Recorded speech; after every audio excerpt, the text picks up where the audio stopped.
Hi guys, welcome back to another tutorial video. So in today's video, I'll show you how to fix ChatGPT not responding on Windows.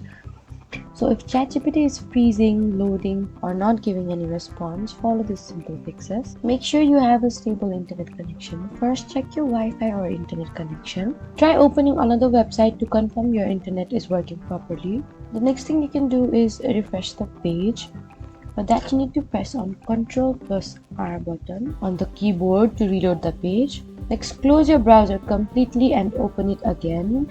Then visit ChatGPT and check if the issue is fixed. The next thing you can do is clear your browser cache and cookies.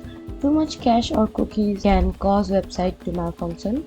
Open your browser settings, go to privacy and security, select clear browsing data, and then delete the data. If this still does not work, try using ChatGPT from a different browser to see if the problem is browser related. The next thing you can do is log out and log back into your ChatGPT account by tapping on your initials and then tapping on logout. Last thing you can try is restarting your computer. Sometimes Windows may have temporary glitches. The last thing you can do is restart your computer and then try logging in ChatGPT again. So those are some easy ways to fix ChatGPT not responding on Windows. Don't forget to like, comment, and subscribe for more helpful tutorials. Thank you for watching.